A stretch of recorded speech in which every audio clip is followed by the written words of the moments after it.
else in the body has been traumatized. If there were perfect connections of blood type, tissue type, if, that's a big if, but if there were a perfect connection for that motorcycle victim, 50 people could be helped, okay? Now, it's rarely that you have 50 connections of blood type, tissue type, and all those connections. But if so, they're just saying up to 50 people could be helped.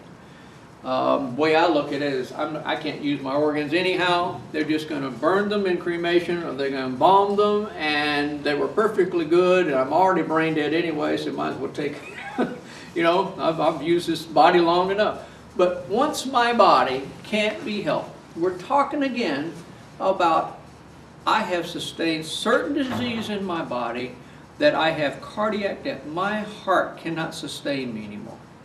Or I have total brain death. I can't use those organs anymore. They're no good to me at all, but they may be good to somebody else. So do you have the driver's license where you can put it on there? Some people put it on their last will and testament, or some people put it on their living will if they're an organ donor.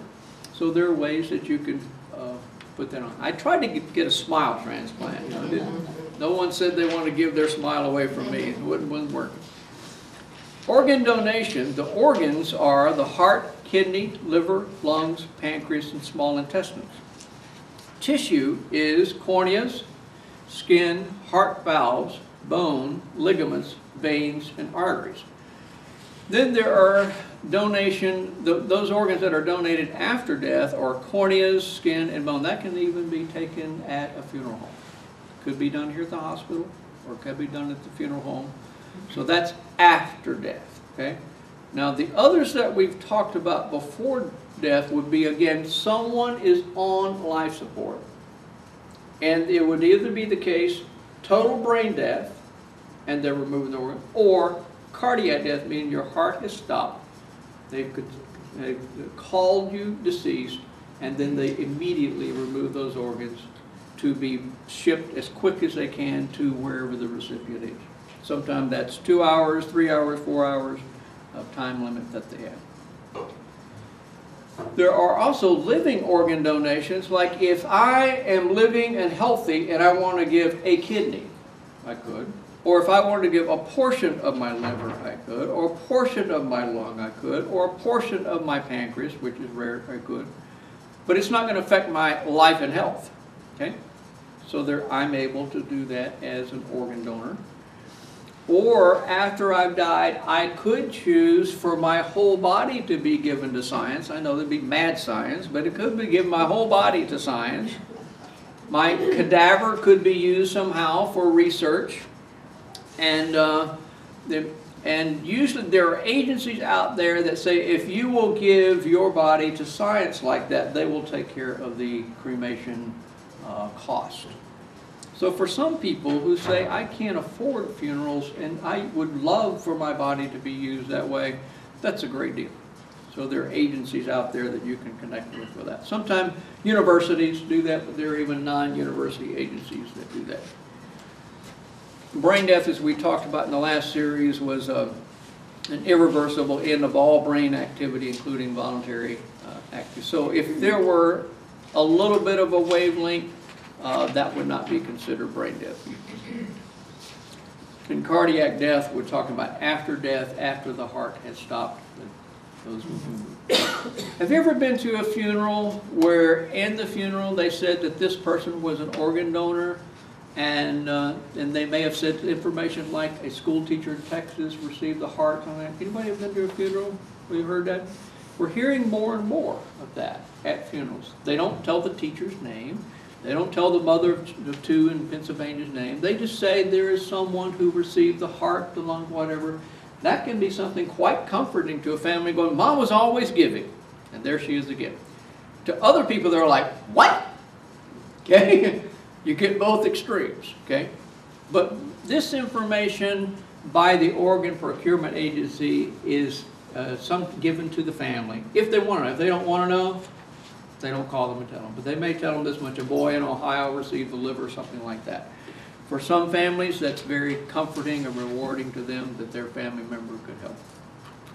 I tried to donate my brain, but Dr. House said, nope, wasn't anything worth doing it. I gotta have fun, folks. With such a serious topic, you gotta have some fun. You will know, too, that hospital employees have a certain crazy sense of humor. You will have to adapt to that and maybe learn to use some of that just to exist in this world, okay? Now, what we try to do is not have that humor around family members, okay? And see who's around, because that's taken terribly wrong.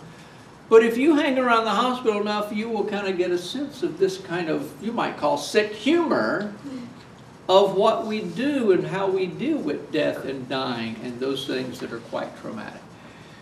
Now, every state law and every state policy is going to be a little bit different here for advanced directives, what the patient wants in the surrogate.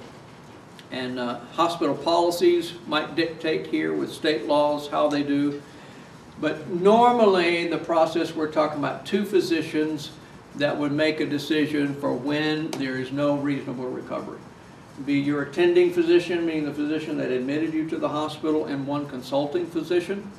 And you as a family member could ask for a second opinion on that if you need it. But I'm talking about state laws and hospital policy. Is that what yours are too?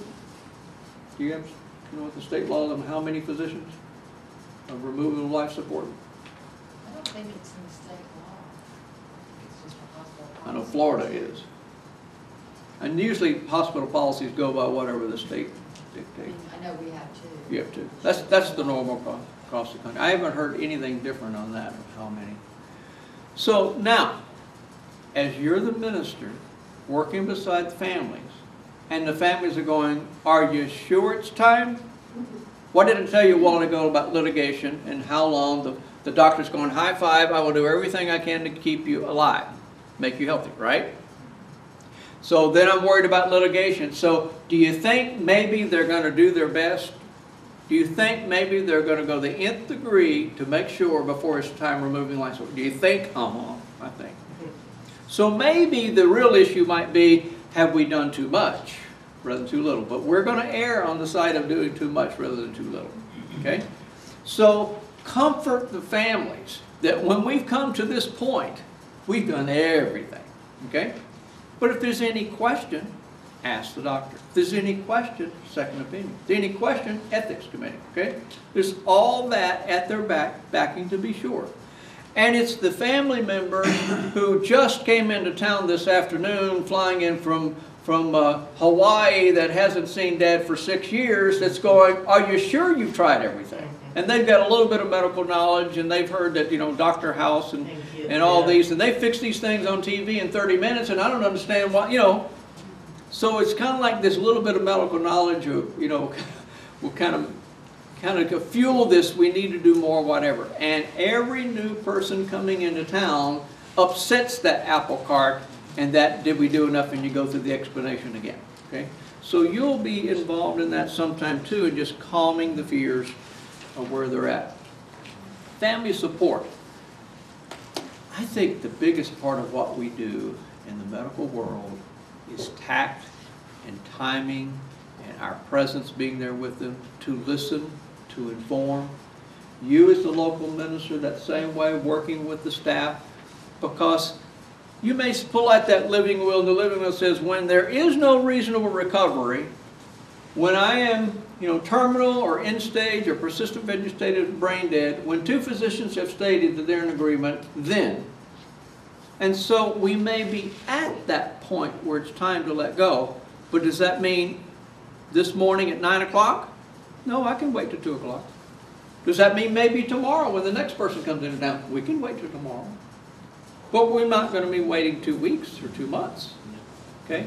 But the tact and timing says we need to do this, but when? Now, as the case managers and patient representatives and the hospital staff come and sit with families, the issue may be, here's what their living will said. The doctors have already stated they're in agreement with this. The time has come. Is there anybody else that needs to come into town? No. Well, here it is, 4 o'clock this afternoon. Would you think it'd be appropriate to do that this evening, or how about tomorrow? Okay, it's kind of that timing and tact, because that trauma of we're really going to do this sets in. Okay? Now, our timing and tax says